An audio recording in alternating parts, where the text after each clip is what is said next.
Trying to learn a fighting game can be difficult, but when these old school arcade goers and veteran players start talking frames, meaties, and oki, it can get even more daunting. Fighting games have their own unique language, and in this video, I want to help you cut through the mystique so you can close the gap and start leveling up faster.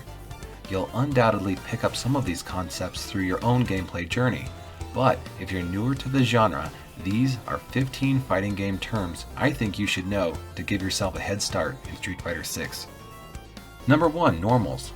These are the normal attacks activated with just a standard button press. In the Street Fighter series, these form the basis of your attacks and are a large part of the neutral game.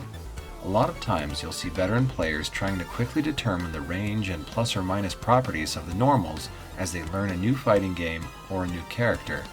The normals are light punch, medium punch, heavy punch on your top row if you're using a fight stick, and light kick, medium kick, and heavy kick directly below them.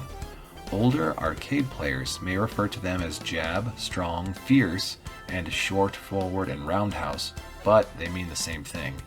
There are crouching and jumping variants to your normals, but know that normals differ from command normals, where you input a direction, typically forward, as you press your button to get an altogether different move. Number 2. Special-cancellable. A special move is something that typically requires a joystick motion and a button press to execute. Think of a fireball, a flash kick, or a shoryuken. Those are all examples of special moves. Here, I am playing around with Vega's Flying Barcelona attack, one of his special moves. Some normals can be cancelled into the metered version of that special move. What this means is that you can cancel the recovery frames into the startup frames of this next move. If I do the input for an EX Flying Barcelona attack after hitting with Claude's standing medium punch, nothing happens. This normal isn't special cancelable. But look at Claude's standing heavy punch. The recovery cancels right into the special attack for basic combo. You'll have to experiment with your character to see which moves are special cancelable and also which normals allow for it. Number 3. B&B. A B&B, or bread and butter, is a staple combo that is relatively simple and effective. Some combos can be difficult to execute, with micro walks, tight links, or because of character hitboxes, might only work against certain characters or in certain situations. B&Bs are the opposite of all that. They are dependable staples in your combo arsenal and apply to characters and situations in universal ways. B&Bs are often one of the first combos a player will learn on the road to character mastery. Number 4. Plus, minus. Typically, most fighting games run on your screen at 60 frames per second. A character's moves are broken into the startup phase, the active phase, and the recovery phase, and there are frames associated with each of those parts. I don't want to muddy the waters too much, but after our move hits an opponent, there will be some recovery for us before we can hit another button, and also there will be some recovery on the part of the opponent, either hit stun or block stun recovery depending on if they got hit or blocked. Regardless, when someone talks about plus or minus scenarios, they are referring to a measure of frame advantage. If I use an unsafe attack and it is blocked, I am minus, meaning it is not my turn to keep pressing buttons and I will likely eat a punish. An opponent blocks my sweep and I am minus. I block my opponent's sweep and they are minus. Typically, but not always, the more powerful the move, the less safe it will be on block, and the more minus you will be if your attack is blocked. Moves that are plus are good for me because even on block it's still my turn and I can continue my pressure because I will have a slight head start on my next attack. These plus-minus terms are inversely related, meaning that if I am plus, my opponent will be minus and vice versa.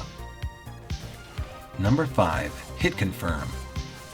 Combos are very much associated with the fighting game genre, but even after you learn your B&Bs, these combos can't be applied without thought.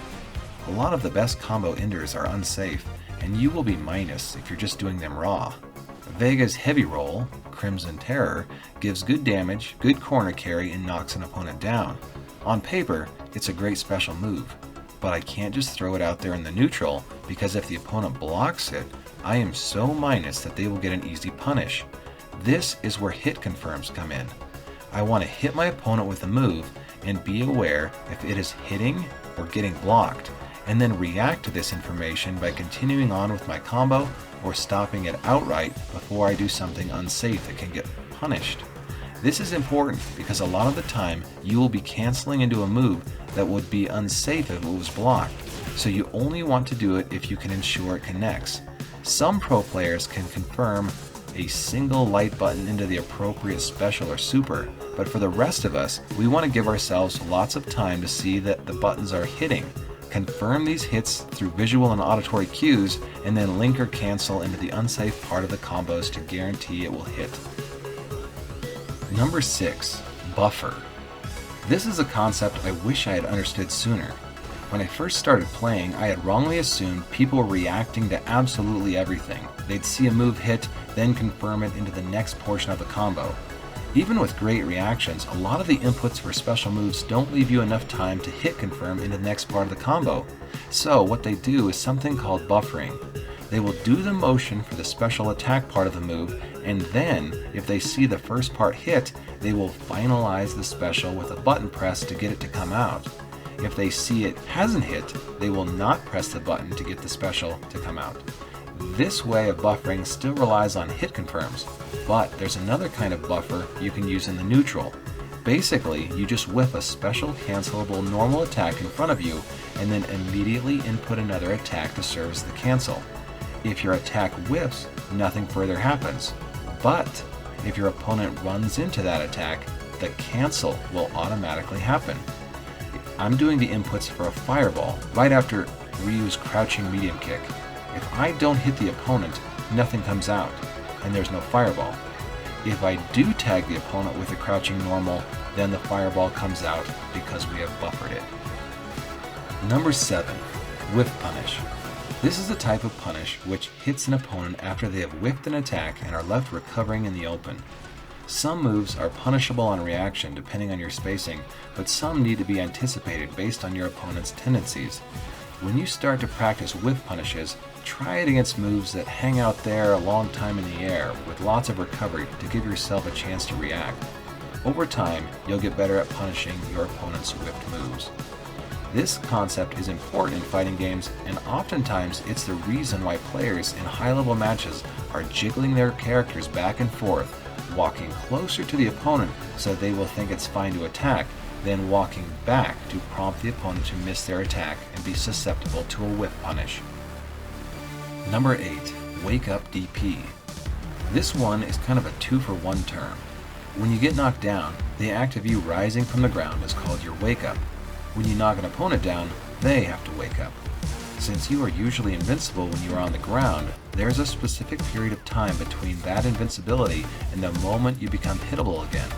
The decisions around this stage comprise the wake-up game. A DP is short for Dragon Punch.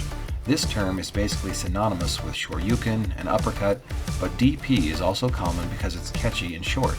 It's kind of a catch-all term these days for any powerful rising uppercut attack good for anti-airs and reversal attacks. When someone does a wake-up DP, they use a Shoryuken or equivalent on their wake-up to stop an opponent from continuing their pressure. Number 9. Meaty. A meaty attack is when the opponent attacks you on your wake-up so that their attack hits on the first active frame of your wake-up, or vice versa. This means if you try to wake up pressing buttons, you're going to be in a bad situation, as their attack will be active first and lead to a big damage counter-hit combo. Meaty is a spectrum, because many attacks have more than one active frame, and the later in those active frames a move hits, the meatier it is. The more meaty a move is, the greater the frame advantage it has. Unless they have an invincible move, Meaties discourage players from waking up with buttons, and because of their tendency to panic and mash, novice players are particularly susceptible to being blown up by well-timed meaty attacks. Number 10. Oki. Okezeme, often shortened to Oki, describes a situation in which one player attacks their opponent while the opponent's character is getting up off of the ground from being knocked down. This works because the player whose character is standing is able to act while the other character cannot. This creates a situation in which the standing character can set up meaties, safe jumps, and more that the other player is forced to deal with. This is the attacker's reward for knocking an opponent down. You'll notice there are different levels of Oki depending on the move and your spacing. After a full screen Buster Claw crush counter, my opponent is too far away for me to continue pressure on their wake up. After a heavy roll in the corner, I am right on top of the opponent and get to choose whether to go for a Meaty into a frame trap, bait a reversal, or throw or shimmy them. Number 11. Shimmy. A common element in fighting games is the rock, paper, scissors scenario of the throw, attack, block game. If an opponent techs or breaks your attempts to throw them too often, then a shimmy is an answer to open up that sort of player. You walk into and then out of throw range and then punish them for a throw tech attempt. You can set these up after blocked attacks or as they wake up. Again, you simply bait your opponent into inputting a throw tech or reversal throw, then walk backward out of the range of the throw for a big punish. Number 12. Frame Trap. A frame trap consists of 2 attacks, where the first is plus on block, which lets you swing again with a fast second attack that will beat an opponent's fastest attack, guaranteeing an opening if they try to challenge. In this example, I am using Vega to frame trap a Ken who wants to use a 3-frame Tatsu to try to challenge me.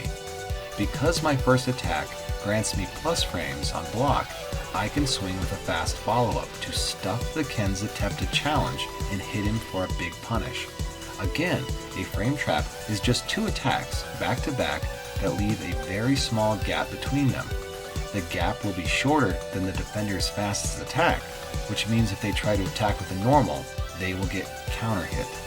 Frame traps are powerful, but simply continuing to block or using an invincible reversal can beat them. Number 13. Tick Throw.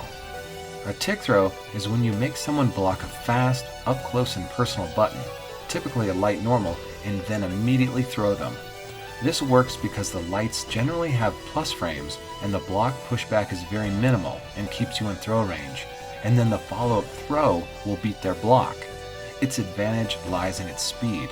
You force your opponent to deal with blocking pressure and then immediately switch to a throw to surprise them and put them off balance.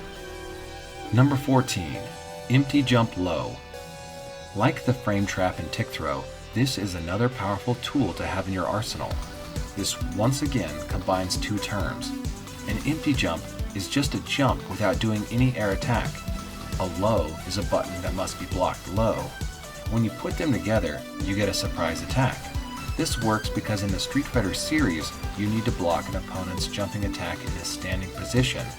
But to block an opponent's low attack, you need to block in a crouching position.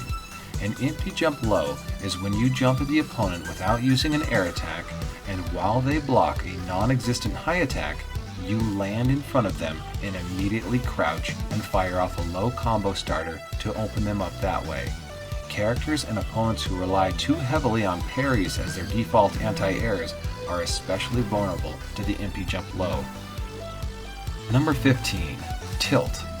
I put this on the list because I think it's important to recognize the early signs of it so you can pump the brakes and get off the path of tilt. This is a term you also find in other games outside of the fighting game genre, and it has to do with a level of frustration that is negatively impacting the game you're currently playing. In short, a player can experience that psychological damage and become rattled.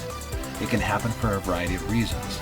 Coming into a laggy ranked match after a bad day at work, losing against a player you feel that you are better than, getting teabagged, getting beaten soundly in the first round, getting caught by something obvious, negatively reflecting on your mistakes mid-match. There are tons of reasons players can go on tilt, but once they do, they may get tunnel vision, be unable to stick to their game plan, engage in riskier or otherwise worse play, or even succumb to the dreaded learned helplessness and set down the controller mid-match with the excuse, "There's just nothing I can do." Learn to recognize your own signs of tilt and correct it quickly. Go back to the character select screen, step away from the game for a few minutes, chug some water, wash away that salt, and come back happier and ready to play. Anyway, I hope these terms help you on your journey to one day winning EVO. There are tons more, and I'll leave a link to FGC glossary sources, but these 15 should definitely help you get started. Thanks for watching, and please do consider subscribing if you liked the video. Support your locals, and I'll see you next time.